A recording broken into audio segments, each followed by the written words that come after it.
Vladimir Poutine s'est prêté jeudi 19 décembre à son exercice annuel de questions-réponses télévisées, répondant pendant plus de 4 heures aux questions des Russes et des médias.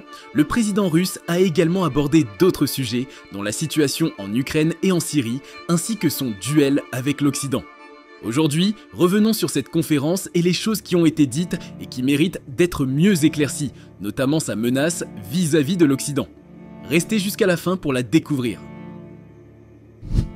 Rencontrer Trump à n'importe quel moment. Interrogé sur la guerre en Ukraine, il s'est dit prêt à faire des compromis pour mettre fin au conflit et disposé à en discuter avec Donald Trump à n'importe quel moment. Cette longue conférence en direct, bien que soigneusement mise en scène, constitue l'une des rares occasions de poser des questions délicates au président russe pour les journalistes et citoyens du pays. L'émission, qui a duré cette année près de 4h30 et s'est conclue vers 13h40 GMT, a eu lieu à un mois du retour à la Maison-Blanche de l'imprévisible Donald Trump. Le républicain, déjà président de 2017 à 2021, a maintes fois promis de ramener la paix en Ukraine en 24 heures et a appelé à un cessez-le-feu immédiat ainsi qu'à des pourparlers. Poutine se dit prêt à le faire, bien sûr, à n'importe quel moment, à l'idée de ne pas avoir parlé avec Donald Trump depuis plus de 4 ans. Mais le flou qui entoure son plan suscite l'inquiétude de l'Ukraine. Si nous rencontrons un jour le président élu Trump, je suis sûr que nous aurons beaucoup de choses à nous dire. Poutine a également assuré que la Russie était prête à un dialogue avec l'Ukraine, mais uniquement sur la base des réalités du terrain. Une façon de dire que son pays ne rendrait pas les territoires conquis. Il a rejeté toute trêve qui permettrait à l'armée ukrainienne de faire une pause et de se réarmer. Le président ukrainien Volodymyr Zelensky, longtemps fermement opposé à des pourparlers, a récemment nuancé sa position, mais demande à l'Occident de solides garanties de sécurité. Poutine a quant à lui affiché lors de cette conférence sa confiance en estimant que la situation changeait radicalement sur le front en Ukraine, où ses troupes progressent à un rythme inédit depuis les premiers mois de 2022. En revanche, le président russe a admis ne pas savoir quand son armée parviendrait à repousser les forces ukrainiennes de la région russe de Koursk, où elles occupent toujours plusieurs centaines de kilomètres carrés, malgré des tentatives des troupes russes, épaulées selon Kiev par des soldats nord-coréens, de les déloger. Cette offensive, la plus importante en territoire russe depuis la Seconde Guerre mondiale, est source d'embarras pour le Kremlin, qui veut persuader que le conflit en Ukraine n'a pas d'impact sur la vie quotidienne des Russes. Si c'était à refaire, Vladimir Poutine aurait lancé plus tôt son offensive contre son voisin, sous-entendant que la Russie aurait dû mieux s'y préparer. On a le droit de se demander si la victoire de la Russie approche-t-elle ? Lorsqu'on lui a demandé si la victoire de la Russie était proche, alors que la guerre totale de Moscou est entrée dans son 3e hiver, M. Poutine a répondu que la situation évoluait. Les troupes russes prennent désormais des territoires non plus en 100, 200 ou 300 mètres, mais en kilomètres carrés. Il s'est ensuite corrigé, affirmant que les troupes russes ne prennent pas, mais libèrent ces territoires. Lors de la conférence, il a ensuite reçu un appel téléphonique public préparé avec une question posée par un citoyen présumé de la région russe de Koursk qui demandait quand le territoire de Koursk serait libéré des troupes ukrainiennes. Le président russe n'a pas donné de calendrier précis, affirmant que des combats acharnés se déroulaient au moment où il parlait et qu'il ne comprenait pas pourquoi les forces ukrainiennes ont pénétré sur le territoire de la Russie. La rhétorique de Poutine n'a pas changé en ce qui concerne l'invasion totale de la Russie, que Moscou continue d'appeler « opération militaire spéciale ». La Russie atteindra ses objectifs. La chute de Bachar al-Assad en Syrie, pas une défaite pour la Russie. Autre sujet international d'importance, Vladimir Poutine a assuré que la chute en Syrie de Bachar al-Assad, allié proche de Moscou, n'était pas une défaite pour la Russie, qui a évité la création d'une enclave terroriste. Pour vous la faire courte, la question de la destitution de Bachar al-Assad a été au centre de la guerre civile syrienne qui a éclaté en 2011 lors des soulèvements du printemps arabe. Contesté par une grande partie de la population, Assad a fait face à des manifestations massives demandant sa démission. La répression violente de ces protestations a rapidement dégénéré en un conflit armé opposant les forces du régime aux groupes rebelles et donnant lieu à l'intervention d'acteurs internationaux. Alors que les pays occidentaux, comme les États-Unis et leurs alliés, exigeaient son départ du pouvoir, la Russie, principal allié du régime syrien, s'y opposait fermement. La Russie a non seulement fourni un soutien militaire décisif à Assad, mais elle lui aurait également proposé un asile politique dans le cas où son maintien à la tête de l'État syrien deviendrait intenable.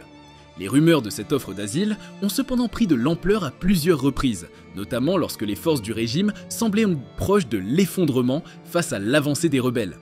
Mais avec l'intervention militaire directe de la Russie en 2015, Assad a réussi à reprendre le contrôle de larges portions du territoire syrien, rendant toute discussion sur sa destitution de plus en plus théorique. Le sort des 2 bases militaires russes en Syrie, crucial pour les opérations russes en Méditerranée, reste cependant en suspens depuis la destitution de Bachar.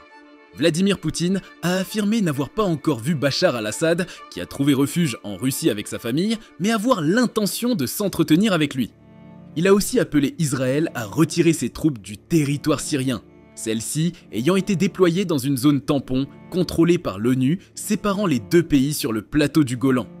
Cette région stratégique, située à la frontière entre la Syrie et Israël, a été un point de tension majeur depuis des décennies. Israël a occupé une grande partie du plateau du Golan lors de la guerre des 6 jours en 1967, puis l'a annexé unilatéralement en 1981, une mesure jamais reconnue par la communauté internationale. Le plateau du Golan est crucial pour ses ressources en eau et sa position géographique élevée, offrant une vue stratégique sur les territoires environnants. En 1974, après la guerre du Kippour, une zone tampon a été établie sous la supervision des forces de l'ONU, appelée FENUOD, qui est la force des Nations Unies pour l'observation du désengagement, pour éviter de nouveaux affrontements. Israël maintient une présence militaire dans certaines zones, affirmant qu'il s'agit de mesures de sécurité face à la guerre civile syrienne et à la présence de groupes armés comme le Hezbollah, soutenu par l'Iran. La Syrie, de son côté, considère cette présence comme une violation flagrante de sa souveraineté et réclame un retrait complet des forces israéliennes, ce que Poutine aussi soutient. Quand tout est calme, mesuré, stable, on s'ennuie. C'est ainsi que M. Poutine a répondu à la question des modérateurs qui lui demandaient « Quand le monde devient fou, comment la Russie parvient-elle non seulement à tenir bon, mais même à se développer ?» C'est à ce moment-là que tout le monde veut de l'action. Dès que l'action commence, tout siffle à nos tempes, et les secondes et les balles. Malheureusement, nous avons peur. Quelle horreur! Eh bien, ce n'est pas cette horreur-là, pas de l'horreur-horreur. Ces propos font écho aux nombreux défis auxquels la Russie est confrontée sur la scène internationale. Depuis 2014, suite à l'annexion de la Crimée, Moscou fait face à une série de sanctions économiques imposées par les pays occidentaux, qui se sont intensifiées après le début de l'offensive en Ukraine en 2022. Ces sanctions ciblent des secteurs stratégiques comme l'énergie, la finance et l'industrie technologique, tout en frappant directement des personnalités proches du pouvoir. À cela s'ajoutent les restrictions commerciales et financières. L'exclusion de banques russes du système de messagerie interbancaire SWIFT, les embargos sur les exportations de technologies de pointe, ainsi que le gel des avoirs russes à l'étranger. L'objectif de ces mesures est d'isoler la Russie et de paralyser son économie. Poutine, en soulignant que ce n'est pas de l'horreur-horreur, semble vouloir minimiser l'impact de ces pressions, affirmant que la Russie a su s'adapter. En effet, malgré les sanctions, Moscou a diversifié ses partenariats économiques avec des pays comme la Chine, l'Inde et d'autres nations asiatiques, tout en développant sa propre production nationale pour compenser les importations manquantes. Mais cela ne suffit pas car l'économie russe fait face à une inflation inquiétante. Le président lui-même a reconnu que l'inflation galopante en Russie, qui a accéléré en novembre à 8,9%, était un signal préoccupant. Il a tout de même malgré tout à vanter une situation stable après près de 3 ans de conflit en Ukraine et de sanctions occidentales. Ce qui est désagréable et mauvais, c'est la hausse des prix. Mais j'espère que si les indicateurs macroéconomiques sont maintenus, nous pourrons y faire face.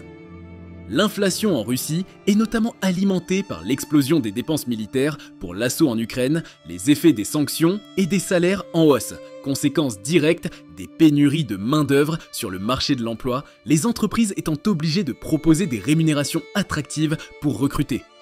ce rare aveu de Vladimir Poutine a intervenu à la veille d'une réunion très attendue de la Banque centrale de Russie qui a relevé son taux directeur déjà à un niveau record en 20 ans, 21%.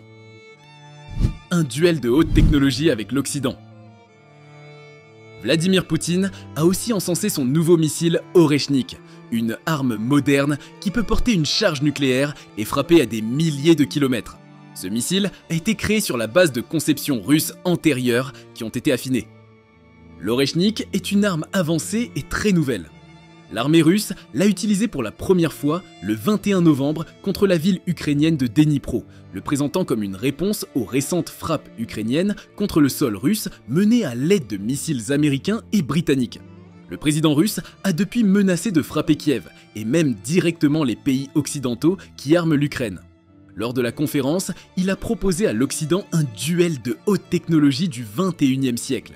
Il reconnaît les affirmations des experts occidentaux selon lesquelles le missile intercontinental est basé sur des développements soviétiques antérieurs. Il en a profité pour suggérer aux experts occidentaux qui critiquent le système Oreshnik de choisir n'importe quelle cible à Kiev et d'y concentrer toutes les forces de défense anti-aériennes. Il n'a pas mâché ses mots.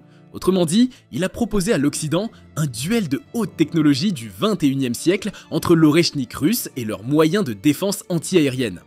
Choisissez n'importe quelle cible à Kiev et déployez-y tous vos systèmes de défense aérienne. Voyons ce qui se passe. Ça, c'est de la menace qui menace réellement. C'est sur ces mots et cette phrase de Poutine que nous allons arrêter la vidéo d'aujourd'hui. On vous remercie de l'avoir regardé et n'oubliez pas de liker et surtout de regarder dans la description pour en savoir plus sur les liens et articles que nous avons lus et consultés pour faire cette vidéo et pour vérifier nos dires. On se donne rendez-vous très vite pour une nouvelle vidéo ici.